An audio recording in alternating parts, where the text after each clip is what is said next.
今絶対に儲かるラーメン屋の始め方というテーマで、これならいけるだろうって多分自信がつくと思うんで、はい、僕がどこですかって聞かれたら、この前の動画でお話ししてたことがすごく気になっていて、海外だと3000円5000円ぐらい値段がすると、実際僕も一昨年ぐらいですかね、なんかアメリカに1回行ったことがあって、めちゃくちゃ高いなと。でもう僕は頼まなかったんですけど、友達が頼んでて、高い割に全然美味しくないみたいな話をしてたんですね。ただ実際これもしかしたらなんかアメリカに出すだけで美味しいラーメンを出すだけで売れるんじゃないかなと思うんですけど、そのあたりってどうなんですか？いやもう実際そうですね、今海外で食べれるラーメン、もうなんちゃってラーメンで、全然クオリティが低いもので、僕の体験で言えば、ベトナムで1杯1500円とか、メキシコとかで2500円から3000円1杯あたり、アメリカで4000円から5000円してるんで、で僕もそれぞれ行って食べてますけど、全然美味しくないものがそういう値段で売られてるわけですよね。でこれが変なし日本クオリティのものが出せるって言っただけで、多分お客さん普通にもっと増えるし、利益率もそれなりに取れると思うんですよね。日本で変な話1杯1000円の壁があって、1000円前後のものを一生懸命売るのと、向こうで2500円とか3000円で売る方が倍違うわけじゃないですか。ね、同じ労力使って、もう僕は絶対海外の方がこれからは面白いと思いますけどね。ということで今回は、今絶対に儲かるラーメン屋の始め方というテーマで、海外のラーメン店出店についてお聞きしたいなと思います。よろしくお願いします。はい、お願いします。今回はね、僕の海外での経験を踏まえた内容をお伝えしたいと思いますので、ぜひ最後まで聞いてください。この動画をご覧いただきありがとうございます。ラーメンをね、始める方の8ステップ用意してますんで、ぜひ興味のある方は概要欄の LINE 公式からお受け取りください。ということで、今回は絶対に儲かるラーメン屋の始め方ということで、実際の今の日本だと僕はもう競合が増えすぎて、やり方もわかんないのはもちろんそうなんですけど、勝てないんじゃないかっていうのを感じてるんですけど、今の日本のマーケットからちょっとお伺いしてもらいました。もう今ね、ご承知のようにラーメン屋さんってすごく、もう駅前にはいっぱいあってね、ラーメン屋さんも多いし、飲食店自体も多いでね、多分人口もそれなりにいるけども、日本ってどうしてもその価格競争が起きたりとか、正しい原価のものを正しく売るっていうよりは、いいものを安く売るっていうなんか変な現象が起きてるんで、やっぱ商売としてはすごくやりにくくなってる。他の業態はどうかわからないけども、特にラーメン屋さんに限っては、ラーメンはなんか1杯1000円以下っていうなんか1000円の壁っていうのが日本人のなんか暗黙の了解の中にあって、だけど今の世の中経済は、例えば仕入れコストがどんどん上がってるわけですね。物価が上がってる。原材料が上がってる。で、人件費もどんどん最低賃金が上がってて、やっぱいい給料出さないといい人材が来ないってなってて、だから原材料も上がってるし、人件費も上がってるのに、売価は1000円の壁っていうのがもう何年も前からあって、これを超えるとお客さんが来ないみたいな現象が起きてて、オーナーさんの利益はどんどん減ってってる。オーナーさんがすごくなんかこう我慢しなきゃいけない状態が起きてて、僕は今の日本の特にラーメン市場っていうのはすんごくやりにくくなってる。でこれが変な話、売価がね1500円2000円取っていいんだったら多分みんなうまくいくんですよ。いい給料も払えるし、原料が上がってても問題ないと思うんですけど、多分1000円超えると来ないお店。1000円超えていいお店ってなんだっていうと、多分ミシュランガイドに載ったとか、食べログ何位に入ったとか、なんかそういうなんか別な冠がつかないと、1000、2000円とは出せないとか、何にも冠がないところに1500円つけるとお客さん来ないとか、なんか変な現象が起きてて、でもラーメンってやっぱ結構手間かかってるし、スープも麺もトッピングも。変なし、商品としては1500円、2000円ぐらい取っても全然いい商品なんだけど、なんか1000円の壁っていうのがて、それの変な習わしのおかげですごくやりにくくなって、っていうのが僕ラーメンの今の業界っていうか現状じゃないかなと思いますね。それが海外だと、そのあたりの壁もなく、2000円3000円とかの金額もあると思うんですけど、実際倉本さんから見て3000円とかの値段を出すクオリティなのかっていうところで言うとどうなんですか？僕が行ってる海外のとこは、もう全然なんちゃってラーメンなんで、全然3000円の価値はないですよ。もう1000円の価値もないけど、ね、多分そういうメキシコなりアメリカっていう大陸の文化が物価がどんどん上がってるから、その値段をつけてまかり通ってるっていうだけで、ラーメンのクオリティとしては価値はないけど、ただ今日本にインバウンドで海外の人がどんどん日本に来て、今多分ラーメンをいっぱい食べて帰るはずなんで、この帰った人たちが現地に帰った時に、あの時のラーメン食べたいからじゃあ帰ったから食べようって言った時に、多分雲泥の差が分かると思うんですよね。いかに現地のラーメンのクオリティが低いかっていうのがだんだん舌が超えてくると分かってくる外国人がいっぱい増えると思うので、そうするとやっぱり本物のラーメンが自国にはないっていうのがみんな分かり始めるので、その時に多分やっぱ日本で食べたラーメンは分かったなと思うんですよね。クオリティが低いっていうのは、その材料が手に入りにくいっていうのがあるんですかね。そうですね。基本的に日本で醤油とかも含めて、日本で作ってるわけじゃないですか、日本のラーメンは。アメリカとかだとやっぱりその同じ醤油でも若干やっぱちょっと味が違うわけですよね、ベースの。なんで特にメキシコなんかはアメリカの材料を入ってるから、日本製じゃないんですよね、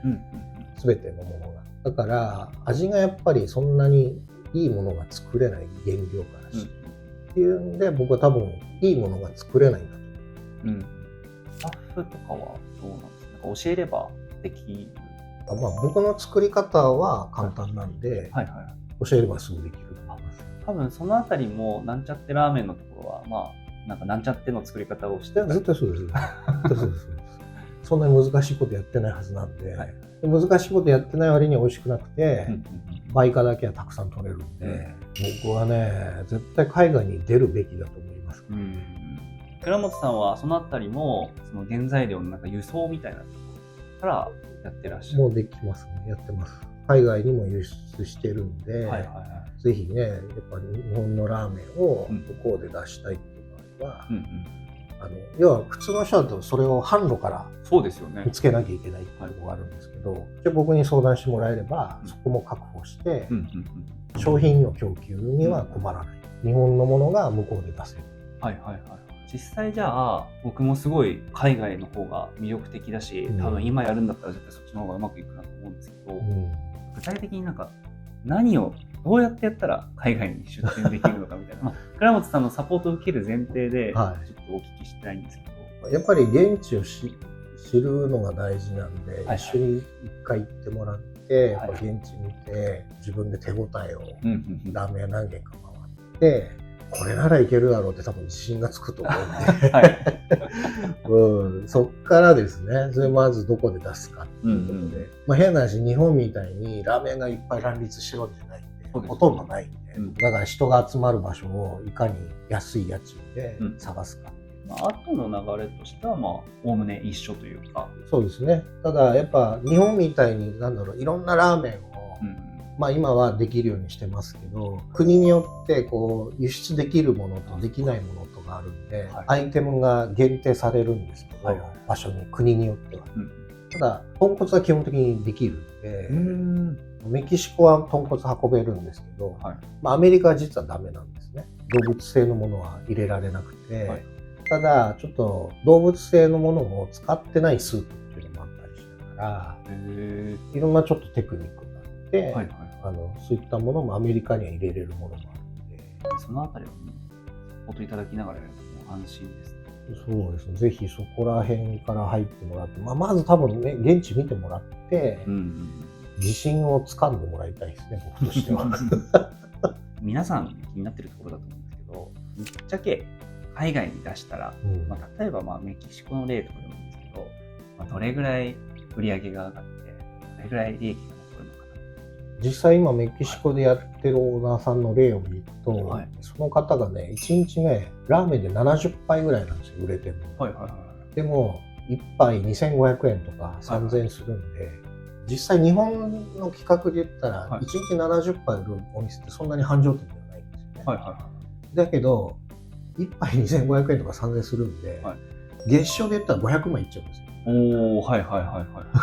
なるほど。70杯でも500万いっちゃうんですよ。だからね、めちゃくちゃ楽で。確かにそんな頑張って回す必要ない。頑張って回す必要ないんですよ。日本はもうとにかく回さないと売り上げついてこないから、売価が低いから、2500円とか3000円するんで、そんな頑張らなくても繁盛店の売り上げいっちゃうんですよ。なるほど。メキシコのオーナーさんは70杯ぐらいで500万ぐらいいってるんで、今4店舗まで増やしますね。すごいですね。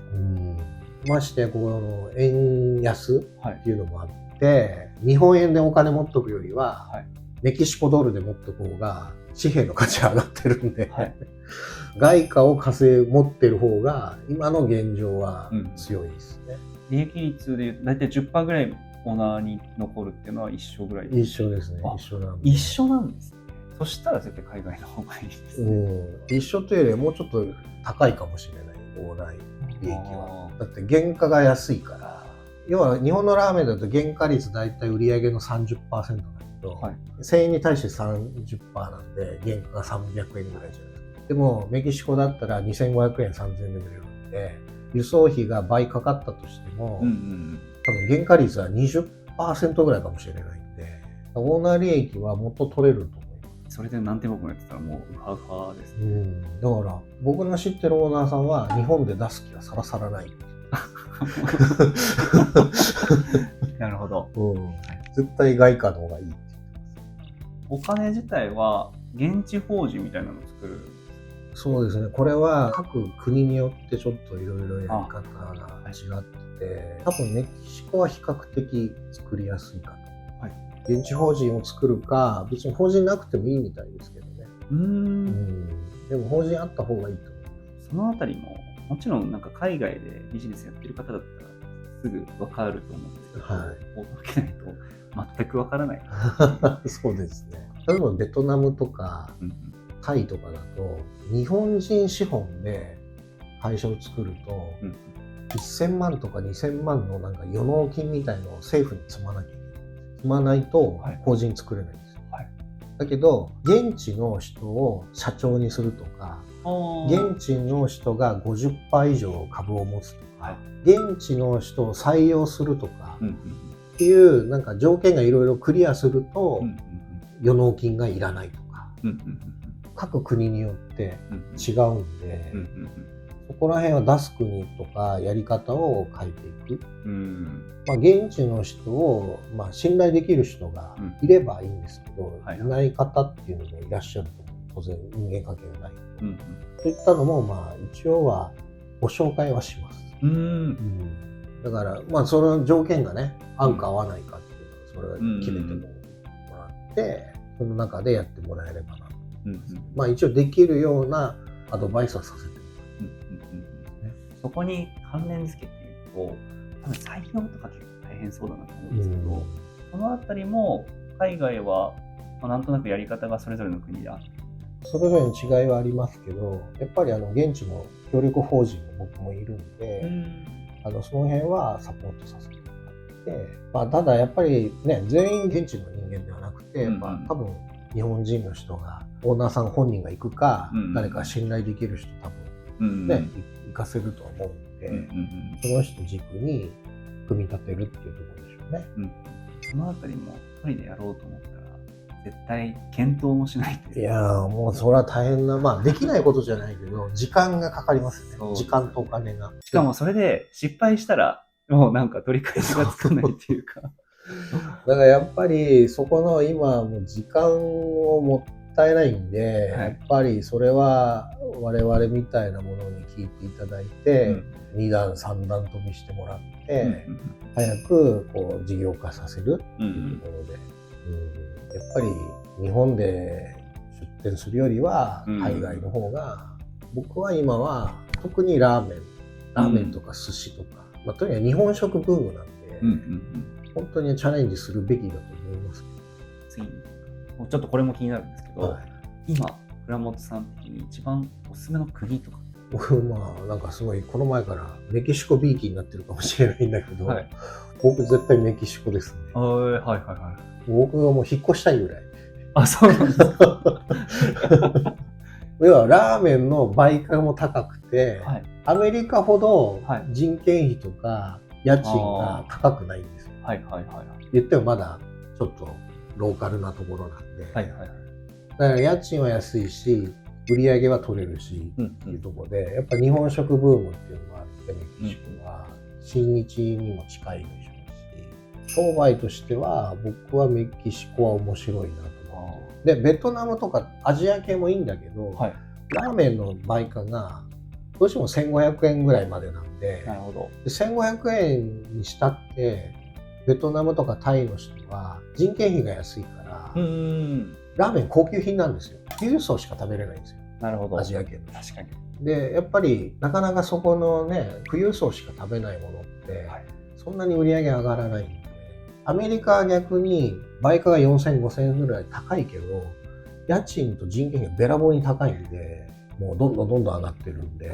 だから上がってるから売価も上がってくんだけど、売価が追いつかないぐらいやっぱ人件費とかがめちゃくちゃ高いんで、そういう意味では南米の方が人件費はまだ安いし、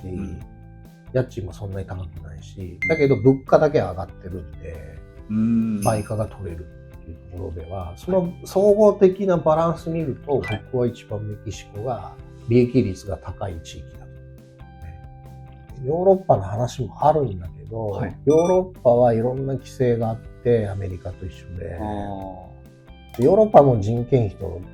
家賃が高いんで、ヨーロッパも多分僕は見てないですけど、聞いた話でやっぱ4000円ぐらいはするんで、ラーメン1杯あたり、アメリカと多分感覚的には近いんじゃないかなと思いますね。なんかたまに僕が見聞きしたことがあると、なんかドバイとか、なんか日本食とか、なんかうなぎ屋さんとかもなんかすごい成功しやすいみたいな。ドバイもそうですね。ただドバイは宗教的な部分が今度入ってくるんで、豚骨ダメな人が多いんですよね。そうすると豚骨以外で行かなきゃいけないっていうのも起きたり、僕なんかちょっと余談だけど、ちょっとそれるけどビーガンラーメンって言ってね、動物性不使用のもののスープも作ってて、やっぱそういった地域にはそういうビーガンラーメンの麺とするのを提供するとかっていうのもあるんだけどね。ドバイはねやっぱまだラーメンのニーズはそんなにないと。寿司とかうなぎとかはいいみたいだけど、ラーメンはあんまりそんなにないわけじゃないけど、でもこれからのエリアでしょうね。ドバイは多分税金かかんないんですよね。そうですね、確かに。だからみんな金持ちドバイに行っちゃってるじゃないですか、日本の金持ち。ラーメンっていうよりかはもっと金持ち向けの日本食だったら、今本日もありがとうございました。ありがとうございます。今日は今絶対に成功するラーメン屋の始め方ということでお話を伺ってきまして、最後にまとめていただけると嬉しいです。このチャンネルではラーメンのね出店方法をアドバイスしてるんで、ぜひこれからは、日本もいいんですけど海外に出るのが僕は夢があっていいと思います。ぜひラーメンで日本から海外へ出店していただきたいと思います。僕がどこですかって聞かれたらメキシコがいいと思います。ということで皆さんぜひ参考にしていただきつつ、海外わかんないと思うので、多分倉本さんに聞くのが一番早いかなと。ぜひね、このチャンネルの、もしいいなと思った方は、高評価といいねをよろしくお願いします。ご質問等いろいろ概要欄にある LINE 公式アカウントより受け付けておりますので、遠慮なくご連絡いただければと思います。よろしくお願いします。ということで本日もありがとうございました。ありがとうございました。